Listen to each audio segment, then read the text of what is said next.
Think about the last time you tried to take on a defender. The ball was at your feet, the space was there, and for a split second you believed it was yours. You drop your shoulder, make your move, and then gone. The defender takes the ball, your attack is over, and the only thing louder than your own frustration is your teammates groaning behind you. It feels brutal, embarrassing, like all those hours of practice meant nothing. And deep down, you know why. Training is easy. Cones don't fight back. Tricks look smooth when no one's trying to stop you. But in a real game, defenders don't care how many drills you've mastered. If your dribbling isn't built for pressure, they'll take it from you every time. That's the truth most players never hear. And it's why today, I'm gonna break down the exact steps to actually beat defenders when it matters most. Here's the harsh truth. Most players don't actually know why their dribbling fails. They train hard, they grind drills, they copy highlight clips, but when the match comes, everything falls apart. And it's not because they're bad players, it's because they're preparing for the wrong battle. See, training dribbles on cones feels clean and controlled. You've got space. You know exactly where the defender will be because it's just a line of plastic waiting for you. You can rehearse your stepovers, your scissors, your elasticos, and they look smooth, but that's not football. A real defender isn't a cone. He's unpredictable. He doesn't move in straight lines. He doesn't wait for your trick. He reads your body. He times his challenge, and if you're even a fraction too slow, you're done. That's why so many players feel like magicians in training but disappear on the pitch. And here's the part nobody tells you. It's not your skills that fail first. It's your foundation, your touches, your control, your ability to keep the ball close when someone's right on you. Without that, even the flashiest move will collapse. But the good news? Fixing this doesn't take years. It just takes the right first step. The foundation, control under pressure. The first step isn't about flashy tricks. It's about control, the kind of control that holds up when a defender is breathing down your neck. And this is where most players misunderstand cone drills. Some say cones are useless, others treat them like the holy grail. The truth? Cones are incredible, but only if you use them the right way. For your first 1 or 2 months, they're gold. They build your basics, sharp inside touches, clean outside touches, explosive cuts, and pushing the ball with your laces. If you hit cones at full speed, attacking them, cutting hard, and exploding out, you're wiring your feet to keep the ball close even when you're sprinting. But here's the trap. Most players never leave the cones. They spend years weaving through plastic and then wonder why defenders shut them down instantly. The answer is simple. Cones don't think, cones don't tackle, and cones don't read your body language. If you only ever practice in that safe world, you'll look smooth in drills and stiff in games. So yes, use cones, but only as a launch pad. Build your foundation, then get out. Because once your basics are locked in, it's time to upgrade from ball control to actual weapons. Building your weapons, moves that actually work. Here's where most players go wrong. They collect skills like trading cards, 10, 15, even 20 different tricks, but none of them stick. And when the game speeds up, their mind goes blank, their body hesitates, and the defender wins. The truth? You don't need 100 moves. You only need a couple of weapons. Simple, reliable, and absolutely deadly when mastered. Let me show you 2. Weapon 1, the body feint, shoulder drop. It looks simple, but don't underestimate it. This is the move Messi built his career on. The secret? Your upper body is the lie, your feet are the truth. You sell the fake with your shoulders and hips, while your feet prepare for the escape. Execution. Plant your foot hard next to the ball. Drop your shoulder deep, like you're fully committing in that direction. The instant the defender leans, explode the opposite way. Slow motion, it looks obvious. At full speed, it's impossible to read. One clean feint and you're gone. Weapon 2, the chop, inside hook.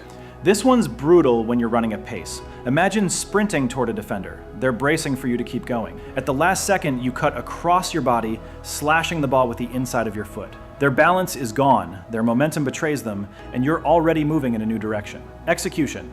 Approach at speed, keep the ball close. At the defender's lunge, snap the inside of your foot across the ball. Pull it sharply across your body and explode into space. The chop isn't about looking pretty. It's about stopping, changing direction, and punishing defenders who overcommit. The 3-rep rule drill, how to practice. Here's the mistake. Players think repeating a move a few times is enough. It isn't. You need reps that build automatic instincts.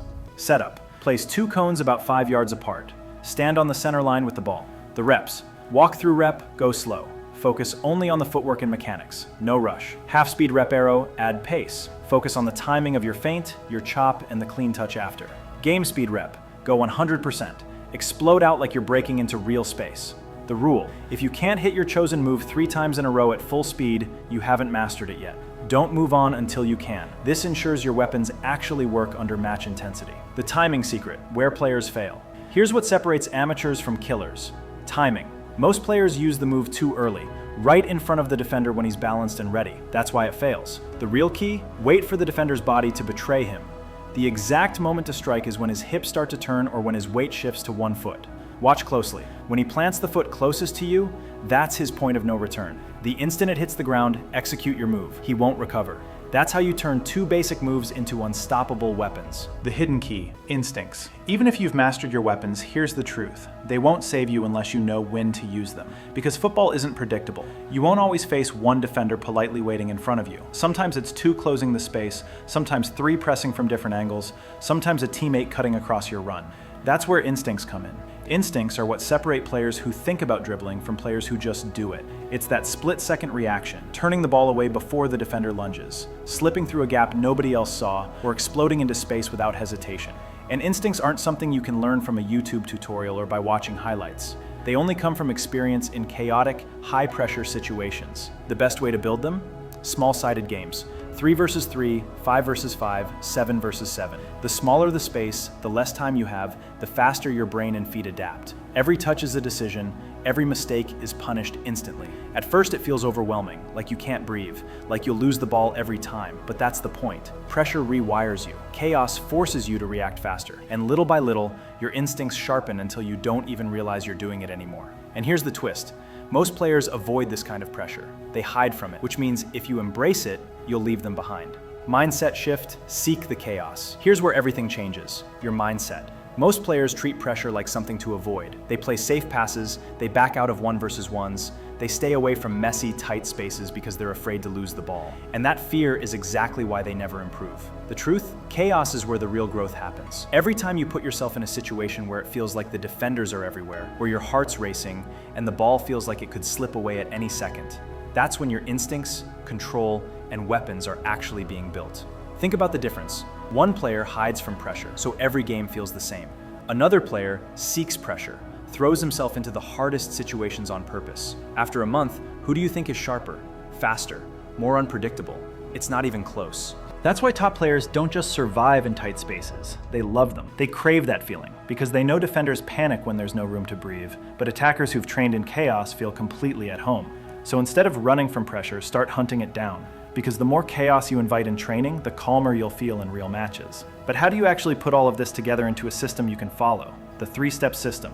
Clear roadmap. So here's how you put it all together. 3 steps. Simple, but brutally effective if you actually commit. Step 1. Build your foundation. Spend 1 or 2 months sharpening your basics with cones. Inside touches, outside touches, explosive cuts, pushing the ball at speed. Attack drills like they're defenders, not just static objects. This locks in the control you'll need later. Step 2. Master your weapons. Don't waste time collecting 10 different skills you'll never use. Choose 2 or 3 moves that feel natural. A step over, a chop, a body feint. Train them until they're automatic at full pace. Make them your go-to weapons that defenders can't predict, but you can rely on under pressure. Step 3. Develop instincts in chaos. Get out of comfort zone training and dive into small-sided games. 3 versus 3, 5 versus 5, 7 versus 7. The less space you have, the sharper your reactions become. This is where instincts are born. Every touch forces a decision, every mistake teaches you something, and over time you stop thinking and start reacting. Follow these 3 steps, and you won't just look smooth in drills, you'll actually beat defenders in real matches. But here's the best part. Once you start applying this, the change doesn't just show in your dribbling. It shows in how confident you feel every time the ball touches your feet. At the end of the day, flashy skills mean nothing if they crumble under pressure. What actually wins 1 versus 1s is simple. A solid foundation, a couple of deadly weapons, and instincts sharpened in chaos. That's the formula. No shortcuts, no gimmicks, just the stuff that really works when a defender is breathing down your neck. And here's the thing most players never realize. Once you train this way, your whole game changes. You don't panic when you're pressed. You don't second guess your moves. You step into every 1 versus 1 with the calm confidence that you will get past, because you've built your game the right way. So don't just train harder, train smarter. Build your foundation, sharpen your weapons, and throw yourself into pressure until chaos feels normal. Do that, and defenders won't just respect you, they'll hate playing against you. Now it's your turn. Drop a comment with the biggest struggle you face when trying to beat defenders, and I'll break it down in the next video. And trust me, you won't want to miss it, because we're about to expose the one secret defenders prey attackers never figure out.